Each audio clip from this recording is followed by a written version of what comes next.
నేను ఏది స్టార్ట్ చేసినా కూడా అది మధ్యలోనే ఆపేయాల్సి వస్తుంది. అది మంచికో తెలవదు, చెడుకో తెలవదు. అయితే ఇంతకు అసలు ముచ్చట ఏంటంటే, మీరు థంబ్‌నెయిల్ చూసే ఉంటారు. అవునండి, అది నిజమే. అసలు యూట్యూబ్ ఆపేస్తా అని అనుకోలే. మంచిగా చేద్దామని అనుకున్నాను. ఎప్పుడంటే ఇంత ముందుకు స్టార్ట్ చేసినప్పుడు. ఫుల్ వీడియో చూడండి, మీకే అర్థమవుతుంది. హాయ్ అండి. అందరికీ good morning. Welcome to our vlog. After చాలా డేస్ తర్వాత వ్లాగ్ తీస్తున్నా. ఎట్లొస్తదో ఏమో తెలియదు. ఇన్ని రోజుల నుంచి భయపడ్డాను. ఎడిటింగ్ అది చేయాలంటే కొంచెం ఇబ్బందయితుందని. కానీ చెయ్యాలి. లాంగ్ వీడియోస్ కూడా చేస్తేనే ఏమైనా మంచిగుంటది అని అనుకుంటున్నాను. ప్లీజ్ కొంచెం సపోర్ట్ చేయండి. అలాగే నా వ్లాగ్ ఎలా ఉంటదో చూసేయండి. ప్లీజ్ అండి. ఓకేనా? నేనైతే జస్ట్ ఇప్పుడే లేచాను. మా బుడ్డోళ్ళైతే పడుకున్నారు. పెద్దోడికి స్కూల్ ఉన్నది. మా బావ డ్యూటీకెళ్ళిపోయిండు. 5కే ఎళ్ళిపోయిండు. ఇప్పుడు టైం వచ్చేసి 6:26 అయితున్నది. ఇంగా పని అయితే స్టార్ట్ చేస్తాను. లేట్‌గా లేస్తే అస్సలు పని తీరట్లేదు. అందుకే త్వరగా లేవాలంటే కొంచెం ఇబ్బంది అయినా గూడా లేస్తున్నా. నైట్ కొంచెం లేట్ అయింది పడుకునేసరికి. అదొక్కటి మా బావ మీద అలిగిన. బిర్యానీ తెచ్చుకున్నారు. వాళ్ళే తిన్నారు. అంటే నేను ముందే అన్నం తిన్నాను. మళ్ళీ తను బిర్యానీ తెచ్చుకున్నాడు. పెద్దోడు బాగా తిన్నారు. నేనైతే తినలేదు. అది ఫ్రిడ్జ్‌లోనే ఉంది. చూపిస్తాను.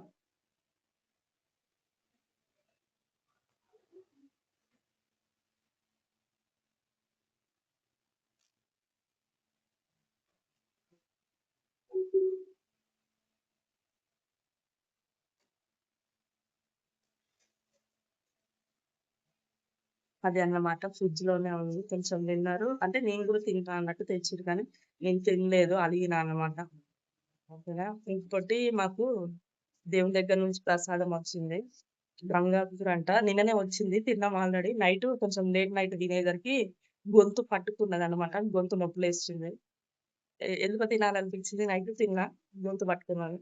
సరేలే ఇంగా అంటే స్వీట్స్ అంత ఇష్టపడనులే గానీ ఎందుకో తినాలనిపించింది. తిన్నాను. ఓకేనా ఫ్రెండ్స్. ఇంగ నా వ్లాగ్ అయితే చూసేయండి. మ్యారేజ్ కాగానే నేను మెడిప్లస్ అని ఉంటుంది కదా, మెడికల్ షాపు, అందులో జాయిన్ అయిన 7 మంత్స్కే పెద్దోడు కడుపులో పడ్డాడు. కన్ఫామ్ అయింది. సరే అని ఒక 2-3 మంత్స్ దాకా కూడా ఆ డ్యూటీ చేసిన. కానీ సివియర్ వామిటింగ్స్ ఉండేసరికి ఇంట్లో పని చేసుకోవాలి, మళ్ళీ డ్యూటీకి వెళ్ళాలి. ఆ డ్యూటీలో కూడా స్టెప్స్ ఎక్కాలి అన్నమాట. అట్లానే ఆ డ్యూటీ బంద్ చేసిన. డ్యూటీ బంద్ చేసినాక అయితే అందులో కూడా 8 మంత్స్ దాకా డ్యూటీ చేస్తే తర్వాత 2 మంత్స్ వరకు హాలిడేస్ లీవ్లు ఇస్తారు అని చెప్పారు. కానీ నాకు అంత ఓపిక లేకుండే. ఇంకా అప్పుడు కొత్తగా పెళ్ళి అయింది కాబట్టి మా దగ్గర అంటే మా దగ్గర అంత డబ్బులు లేకుండే. డ్యూటీ చేస్తేనే వెళ్తుంది అన్నట్లు ఉండేది. అట్లని మా బావనే డ్యూటీకి వెళ్ళేది, నేను ఇంటి దగ్గరనే ఉండేది. అప్పుడు మేము ఇంకా ఏం కొనలేదు, ఓన్లీ కిందనే పడుకునేది. ఓన్లీ ఇద్దరికి ఒక 3-4 జతల బట్టలు ఉండేది అంతే. ఇంట్లో సామాన్లు కూడా మా బావకు తెలిసిన వాళ్ళు ఇచ్చారు. ఇంకా మేము అప్పుడు ఏమి కొనలేదు. నా డ్యూటీ కూడా ఉత్తిగా ఏం రాలేదు. 1 మంత్ ట్రైనింగ్ చేసిన, దాంట్లో పాస్ అయినాక నాకు 1 మంత్ కూడా ఆ ట్రైనింగ్ టైంలో కూడా నాకు శాలరీ వచ్చేది, మంచిగా ఉండేది. సడన్గా మా పెద్ద బాబు కడుపులో పడేసరికి ఆపేసిన. ఈ గ్యాస్ స్టవ్ కూడా ఉండేది కాదు అప్పుడు. చిన్న సిలిండర్ ఉంటుంది కదా, ఆ సిలిండర్ మీదనే వండుకునేది. అలాగే నేను 9 మంత్స్ వరకు కూడా కింద కూర్చొని బట్టలు పిండేదాన్ని, కిందనే పడుకునేదాన్ని 9 మంత్స్ వరకు. ఒక చైర్ లాంటిది కూడా ఉండపోయేది. కిందనే కూర్చునేది, కిందనే పడుకునేది, కిందనే తినేది. ఓకేనా. ఇప్పటోళ్ళు ఎట్లున్నారంటే అత్తమ్మ మావయ్య కానీ, అమ్మమ్మ నానమ్మలు ఎవరైనా ముసలోళ్ళు ఉన్నా కూడా, అమ్మ నాన్న వాళ్ళు కూడా కింద కూర్చోకని మస్తు గార్భంగా సాస్తారు. అంటే ప్రెగ్నెన్సీ టైంలో మస్తు కేరింగ్ చేస్తారు. మనకంటూ అవి ఏం లేవు. మన పని మనమే చేసుకున్నాం. నేను నా ఫస్ట్ ప్రెగ్నెన్సీ అప్పుడు, డెలివరీ అప్పుడు ఎక్కడికి పోలేదు. అలాగే నా సెకండ్ ప్రెగ్నెన్సీలో కూడా ఎక్కడికి పోలేదు. డెలివరీలో కూడా పోలేదు. డెలివరీ అయిపోయిన 3 మంత్స్కి బయటికి వెళ్ళిన. నాకు మా బావ తప్ప ఎవ్వరు కేరింగ్ చేసుకునే వాళ్ళు లేరు అప్పుడు. అట్లానే ఇంకా ప్రెగ్నెన్సీ అయిపోయింది. డెలివరీ టైంలో అసలు మస్తు మస్తు టెన్షన్ పడ్డాం. నైట్ టైంలో హాస్పిటల్లో ఎవరు ఉంటారు, అసలు బేబీని చూసుకొని కూడా రాదు. మళ్ళీ ఫస్ట్ ప్రెగ్నెన్సీ డెలివరీ కదా, అసలు ఎట్లా పిల్లల్ని ఎవరు ఎత్తుకుంటారు, ఎట్లా బావకాడ డబ్బులు కూడా లేకుండే అసలు ఎట్లయితుంది డెలివరీ ఎట్లయితుంది అని మస్తు టెన్షన్ పడేది. అప్పుడు ఆ దేవుడి దయ వల్ల నేనైతే మంచిగా అన్ని రకాలుగా బ్లడ్ కానీ మంచిగా వెయిట్ కానీ మంచిగా ఉన్నాను. ఎక్సర్సైజ్లు కూడా అంత పెద్దగా ఏం చేసేదాన్ని కాదు. మా మమ్మీ మా డాడీ మా సైడ్ నుంచి ఎవ్వరు రాకపోయేది. మా అత్తమ్మ కూడా రాలేదప్పుడు. మా మామయ్యనే వచ్చిండు. నా బాధ తట్టుకోలేక ఒక బిడ్డలాగా నన్ను చూసుకొని నా దగ్గరికి వచ్చాడు, హాస్పిటల్కి వచ్చాడు. అత్తమ్మ ఎందుకు రాలేదంటే అది ఎప్పుడైనా చెప్తాను. కానీ అమ్మో మస్తు ఏడ్చిన. ఆ టైంలో ఒక కన్న తల్లి అవసరం, కానీ నాకు అలాంటి రాత లేదు, అది అట్లా జరిపోయింది. కానీ మస్తు ఇబ్బంది పడ్డా డెలివరీ టైంలో. మా బావ మాత్రం సడన్గా డెలివరీ అయ్యి బయటకు వచ్చేసరికి అసలు ఆ మాటల్లో చెప్పుకోలేను. ఎమ్మటే నుదిటి మీద ముద్దు పెట్టిండు. అసలు నాకు తెలియదు, అంత ఎక్స్పెక్ట్ కూడా చేయలేదు. నాకు ఆ టైంలో అసలు ఎవరి సజెషన్స్ ఇచ్చే వాళ్ళు కూడా లేరు. గిట్ల కూర్చో, గిట్ల ఉండు, గిట్ల నిలబడు, ఇది ఫుడ్ తిను, పాలు పడతాయి, గిట్ల ఉండు, పిల్లల్ని గిట్ల చూసుకో అనే వాళ్ళు ఎవ్వరూ లేరు తెలుసా. అట్లని నాకు ఆ దేవుడి దయ వల్ల సిజరీన్ అయ్యేది కాస్త నార్మల్ డెలివరీ అయిపోయింది. ఈ డెలివరీ గురించి నెక్స్ట్ షేర్ చేసుకుంటాను. అట్లా అయిపోయింది. తర్వాత మళ్ళీ యూట్యూబ్ స్టార్ట్ చేసిన జనవరిలో 2024లో జనవరిలో స్టార్ట్ చేశాను. స్టార్ట్ చేసిన ఒక 3-4 మంత్స్కే మళ్ళీ మా చిన్న బాబు కడుపులో పడ్డాడు. దాని ముందు కూడా ఒకటి అబార్షన్ అయింది. అబార్షన్ అయినప్పుడు కూడా నేను వీడియోలు చేస్తూనే ఉన్నాను. సరేలే కొంచెం టైం పడుతుందేమో, ఆ లోపల ఏమన్నా సక్సెస్ ఉంటుందేమో అని అనుకున్నా. కానీ మళ్ళీ ఆ లోపే మళ్ళీ చిన్నబాబు కడుపులో పడ్డాడు. కడుపులో పడ్డాక ఇంకా చేసేది ఏం లేదు కదా అన్నట్టు ఉన్నప్పుడే మనం ఉంచుకోవాలి. లోకం మీద చాలామంది పిల్లలు లేక ఇబ్బంది పడుతున్నారు అని ఇంకా అట్లనే కంటిన్యూ చేశాను. అట్లా కూడా ఒక 3 మంత్స్ వరకు యూట్యూబ్ అట్లనే చేశాను. చేసినాక ఇంకా అట్లా కూడా నాకు ఓపిక లేకుండే. పెద్ద బాబుని చూసుకోవాలి, మళ్ళీ మా బావని చూసుకోవాలి. నాకు బ్లడ్ లేకపోయేది. 8కి వచ్చింది బ్లడ్. పెద్దోన్నప్పుడు 12 ఉండేది బ్లడ్. చిన్నోన్నప్పుడు 8కి వచ్చేది. నేను ఏ ఫుడ్ తినలేదు చిన్నోన్నప్పుడు. పెద్దోన్నప్పుడు తినకపోయినా కూడా అది ఫస్ట్ ప్రెగ్నెన్సీ కాబట్టి ఆటోమేటిక్గా ఉంటుంది. కానీ పెద్ద అయినప్పుడు పోతుంది కాబట్టి బ్లడ్, చిన్న అయినప్పుడు 8కి వచ్చింది బ్లడ్. అట్లా నాకు ఐరన్ ఇంజెక్షన్స్ వేశారు, అదొకటి బ్లడ్ కూడా ఎక్కిచ్చారు. చాలా బాధపడ్డా, చాలా కష్టపడ్డాం కూడా. అట్లా చేద్దాం అని అనుకున్న యూట్యూబ్, కానీ ఆపేయాల్సి వచ్చింది. అస్సలు నా వల్ల కాలేదు. ఇంకా ఇప్పటి నుంచి అయితే లాంగ్ వీడియోస్ తీయడానికి ట్రై చేస్తాను. ఓకేనా ఫ్రెండ్స్, మీరు కొంచెం సపోర్ట్ చేయండి నాకు. ఇంకా ఈరోజు వ్లాగ్ వచ్చేసి మాత్రం అది మా బావ డ్యూటీకి వెళ్ళిండు, పిల్లలు పడుకున్నారని నా పని నేను చేసుకుంటుంటే వాళ్ళు లేచిర్రు. ఇంకా చిన్న చిన్న పనులు చేసుకున్నా. ఎగ్స్ ముందే రైస్ వండిన, ఎగ్స్ కూడా ఉడకబెట్టుకున్నా. ఇంకా కర్రీ విషయానికి వస్తే కర్రీ చేస్తున్నాను. ముందుగా అయితే ప్యాన్ పెట్టుకొని పోపు గింజలు వేసుకోవాలి. కరివేపాకు, పచ్చిమిర్చి, ఆనియన్స్ వేసుకొని మంచిగా ఫ్రై చేసుకోవాలి. అలాగే వెల్లుల్లి కూడా వేసుకోవాలి. నేనైతే ఈ చిక్కుడుకాయ ముందే ఉడకబెట్టుకున్నాను, అది కూడా వేసుకొని మంచిగా ఫ్రై చేసుకోవాలి ఆయిల్లోనే. మా బావ టమాటా వేయమన్నాడు ఇందులో కూడా, కానీ టమాటాలు ఇంట్లో లేకుండే, అందుకే టమాటా ఏం వేయలేదు. కానీ మస్తు టేస్ట్ ఉన్నది. టమాటాలు ఇంట్లో ఉంటే ఒక్కటన్నా వేస్తా, వేయకపోతే అసలు కూరనే వండను నేను కూడా. కానీ ఆ రోజు లేకుండే. చిక్కుడుకాయ కర్రీ ఎంతమందికి ఇష్టమో ఖచ్చితంగా కామెంట్ చేయండి. నాకు మాత్రం మస్తు ఇష్టము, మా బావకు కూడా అంతే, మా పెద్దోనికి కూడా చాలా ఇష్టం. ఎట్లా అంటే గింజలు లడ్డుగా ఉండాలి, చిన్నగా ఉంటే అస్సలు తీసుకురాడు. ఒక్కొక్కసారి ఆ పొట్టు పడేసి కూడా గింజలు వండుకుంటాము. కానీ మస్తు ఉంటుంది. చపాతీలకైతే ఇంకా అస్సలు చెప్పుకోలేను, ఆ టేస్ట్ అంత బాగుంటుంది. పసుపు కూడా వేసుకోవాలి. పసుపు కూడా వేసుకొని అది కూడా మంచిగా ఫ్రై చేసుకోవాలి. ఒకప్పుడు నేను ఏమనుకునేదాన్ని అంటే యూట్యూబ్ మనలాంటి వాళ్ళే చేస్తారా, లేకపోతే ఎక్కడోళ్ళు చేస్తారా, ఎట్లా చేస్తారా, అసలు ఏంది అని అనుకునేదాన్ని. నాకు అసలు అంత నాలెడ్జ్ లేకపోయి ఉండే. అసలు నేను ఈ హైదరాబాద్కి వచ్చినాక చాలా నేర్చుకున్నా. ఎవరి దగ్గర ఎట్లా ఉండాలి, ఎవరి దగ్గర ఎట్లా మాట్లాడాలి. నాకు కొంచెం ఇంకా కోపం ఎక్కువ. నా తప్పు ఉంటే నేను సప్పుడు వేయకుంటుంటే, కానీ నా తప్పు లేని నేను అస్సలు ఊకోను, అట్లా ఉంటా. నన్ను ఎవరైనా ఏమన్నా అంటే మాత్రం ముఖం మీదనే అంట ఖచ్చితంగా. అది వాళ్ళు ఏమన్నా అనుకొని. ఇంకా కర్రీ విషయానికి వస్తే మాత్రం మంచిగా ఫ్రై అయిపోయింది. ఆ తర్వాత మనకు టేస్ట్కి తగ్గట్టు కారం వేసుకోవాలి. అలాగే సాల్ట్, ధనియాల పొడి, గరం మసాలా కూడా వేసుకొని మంచిగా ఫ్రై చేసుకోవాలి. ఫ్రై చేసుకొని లాస్ట్ కొత్తిమీర వేసుకుంటే సరిపోతుంది. మనం మాడిపోకోకుండా పైనుంచి ఫ్రై కదా, మాడిపోకుండా ఉండాలంటే ఒక ప్లేట్ పెట్టుకొని అందులో వాటర్ పోసుకొని ఆయిల్ పైకి వచ్చేంత వరకు మగ్గించుకోవాలి కర్రీ. అట్లయితే టేస్ట్ బాగుంటుంది, అడుగు అంటది అన్నమాట. ఓకేనా, ఇంకా ఇంతే అన్నమాట కర్రీ రెడీ. ఈ కర్రీ ఎంతమందికి ఇష్టమో ఖచ్చితంగా కామెంట్ చేయండి. నాకైతే రోజు పెట్టిన తింటా, నాకు అంత ఇష్టము.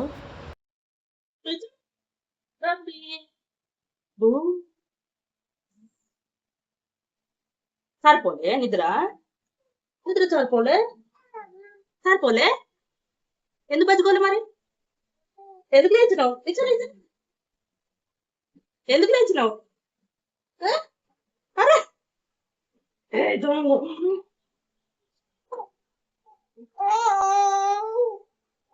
వండు కూడా వచ్చినావా ఎవరు లేమన్నారు నేను లేమన్నా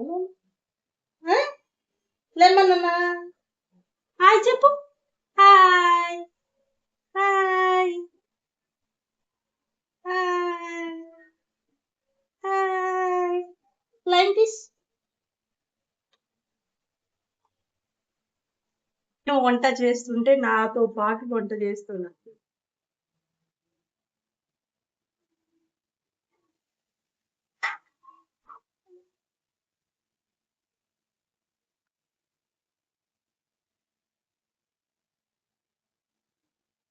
మా పెద్దోడు పడుకున్నప్పుడు చిన్నోడు పండుకోడు, చిన్నోడు పడుకున్నప్పుడు పెద్దోడు పడుకోడు.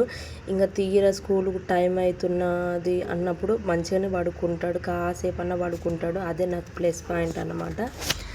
ఇప్పుడు ఇంకా కన్నయ్యని పెద్ద ఆయనని లేపేసి స్నానంకి నీళ్ళు వేడి చేసిన కదా, స్నానం చేపిద్దామని ఇంకా స్నానానికి కూడా రెడీ చేస్తున్నా. మా బుడ్డోడైతే నేను వంట చేసినప్పుడు అయితే ఖచ్చితంగా నా మీదనే ఉంటాడు. తన మూడు మంచిగా ఉంటే అసలు నేను ఎంత ఎత్తుకుంటున్నా కూడా మీద ఉండడు, కిందనే ఆడుకుంటాడు. ఒకవేళ తన మైండ్ మంచిగా లేకపోతే ఇంకా కథం ఎంత దింపినా దిగను అని అంటాడు. ఇంకా వంట చేస్తుంటే అంటాడు. మా పెద్దోనికైతే స్నానం చేయించిన, స్కూల్కు లేట్ అవుతుందని ఇంకా వానికి పాలు పోసిన, వాడు తాగుతున్నాడు. నేనైతే బాక్స్ రెడీ చేసిన, క్యారెట్ రైస్ చిక్కుడుకాయ కర్రీతోనే చేసేసిన, కలిపి పెట్టిన. మధ్యాహ్నమే వస్తాడు 12కి, 9కి పోయి 12కి వస్తాడు. ఒక్కొక్కసారి 9:30కి కూడా పోతాడు. ఇంకా 12 వరకు అయితే వచ్చేస్తాడు. ఇప్పుడు హాఫ్ డే స్కూల్స్ అన్నమాట. తను మొన్ననే జాయిన్ అయ్యిండు కాబట్టి తన బ్యాగ్ కూడా సదిరిన. చల్లగా ఉంది కాబట్టి వాతావరణం, ఒక కుళాయి కూడా పెట్టినాను. ఇంకా మా బుడ్డోడు మాత్రం ఆ లోపల లేచిండు. ఇందాక మీతో మాట్లాడిపించిన కదా, అప్పటికి లేచి ఉన్నాడు, మళ్ళీ పడుకున్నాడు. మా పెద్దోనికి స్నానం చేయించేలోపు జస్ట్ 10 నిమిషాలు వండుకొని లేస్తాడు. ఇంకా ఆయన కట్ట స్కూల్కి లేట్ అవుతుందంట, ఆ పాలు అట్లనే వదిలేసి పోయిండు. చిన్నోనికి తాపుతా, అట్లా తాపొద్దులే, బర్రె పాలు అట్లా ఆవు పాలు ఉంటే తాపొచ్చు, కానీ ఇక్కడ దొరకవు మా దగ్గర. ఇంకా నేనైతే అప్పుడప్పుడు తాపుతా బుడ్డోనికి, రెగ్యులర్గా ఏం తాపను. నువ్వు కనిపిస్తున్నావు. బాయ్ చెప్పు. బాయ్. మా మమ్మీ ఛానల్ని సబ్స్క్రైబ్ చేసుకోండి.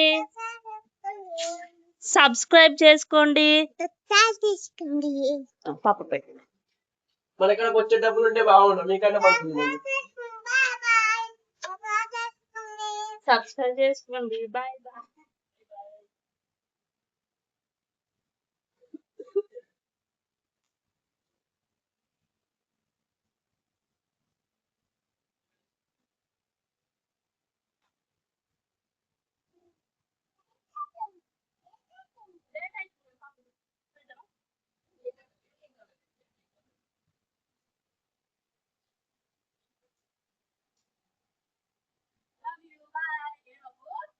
సరేనా, ఏం చదువుకుంటా పోయి లేట్ అవుతుందా స్కూల్కి.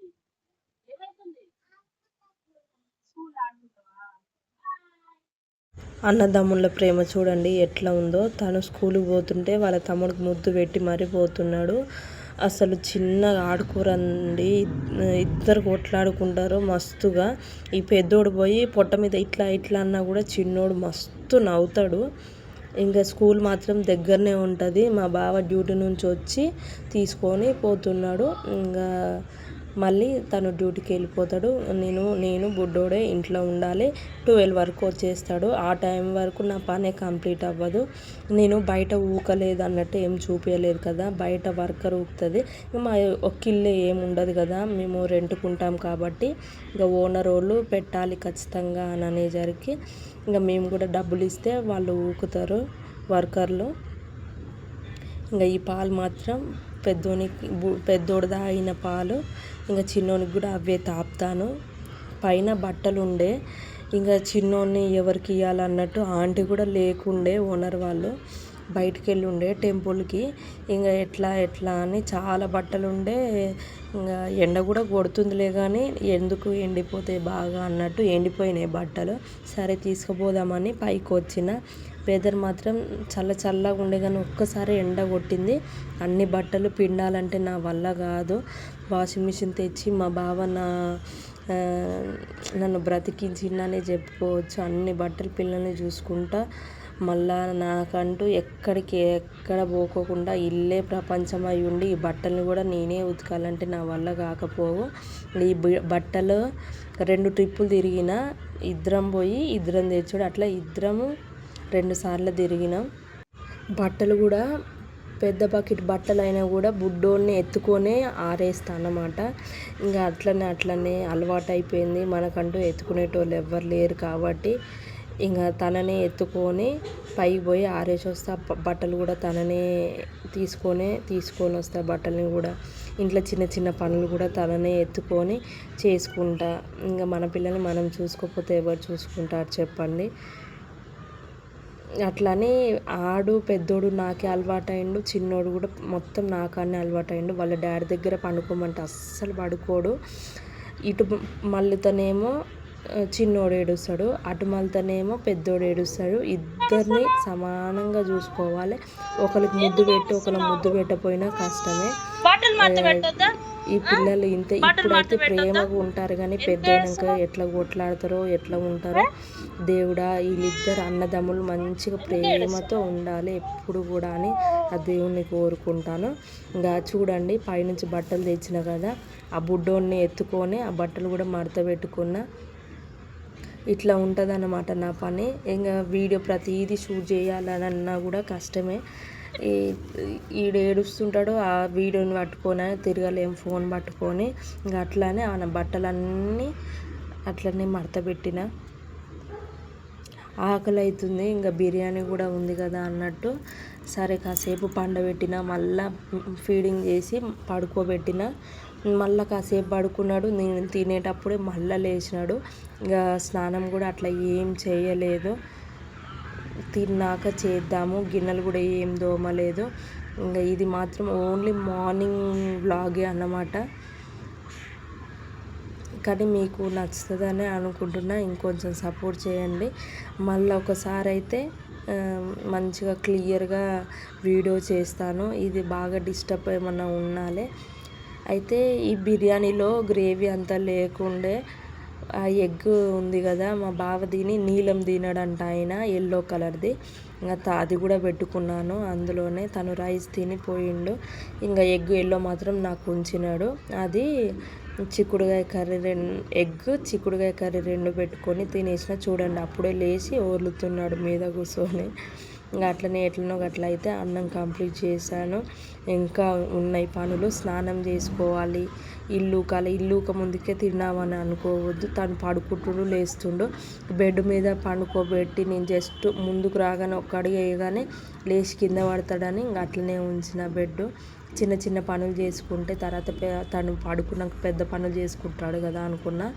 ఇంకా ఈవినింగ్ అయితే మా బాబు స్కూల్ నుంచి పోయి రాగానే కేక్ మమ్మీ అని అంటే రవ్వ ఉంటుంది కదా, ఉప్మా రవ్వ, దాంతో కేక్ చేసిన. బాగా వచ్చింది, సూపర్ వచ్చింది. మన ఛానల్లో కేక్ వీడియోస్ కూడా కావాలని అంటే చెప్పండి. మీరు కావాలని ఎవరు అడగరులేండి, నేనే చేస్తాను. కానీ ఈ వీడియో తీయలేదు, అంత ఇంట్రెస్ట్ లేకుండే. మధ్యాహ్నం వరకు ఫోన్ తోటే ఉన్నా కదా, ఇంకా సరే పిల్లల్ని కూడా చూసుకోవాలి అన్నట్టు వీడియో తీయలేదు. కానీ మస్తు వచ్చింది, టేస్ట్ కూడా బాగుంది. ఉప్మా రవ్వతో చేసిన. ఓకేనా, నేను ఇప్పటి నుంచి ఎలాంటి కేక్స్ చేసినా కూడా ఖచ్చితంగా షేర్ చేసుకుంటాను. ఆన్లైన్లో కేక్కి సంబంధించినవి కూడా తీసుకున్నాను, పర్చేజ్ చేశాను. కానీ అవి ఇంకా వాడట్లేను, ఓన్లీ గిన్నెలే వాడుతున్నాను. ఓకేనా ఫ్రెండ్స్, మరి ఇంకొక వీడియోతో మీ ముందుకు వస్తాను. అంతవరకు మన ఛానల్ని సబ్స్క్రైబ్ చేసుకొని పెట్టుకోండి. పక్కన ఉన్న బెల్ సింబల్ని కూడా క్లిక్ చేయండి. నేను పెట్టే వీడియోస్ మీకు నోటిఫికేషన్ వస్తుంది, మీరు వెంటనే చూసేయచ్చు. ఇంకా కొంచెం సపోర్ట్ చేయండి. ఇలాంటి వీడియోస్ మన ఛానల్లో చాలా ఉన్నాయి. నన్ను ఎందుకంటే ఒక ఇన్స్పిరేషన్గా తీసుకోండి. ఇన్స్పిరేషన్ అంటే నాలో పెద్ద టాలెంట్ ఏం లేదు. ఎవరైనా ఇట్లనే పేరెంట్స్ అంటే నాలాగా పేరెంట్స్ అత్తమామ దగ్గర లేని వాళ్ళు, నేను ఒక్కదాన్ని ఎట్లా హ్యాండిల్ చేసుకుంటా, నా బాధలు ఏంటి, నా కష్టాలు ఏంది అని మీతో షేర్ చేసుకున్నందుకే. నాకంటూ మా బావ ఒక్కడే ఉన్నాడు షేర్ చేసుకోనికి, అట్లా మీతో కూడా షేర్ చేసుకుంటా అని. బాయ్.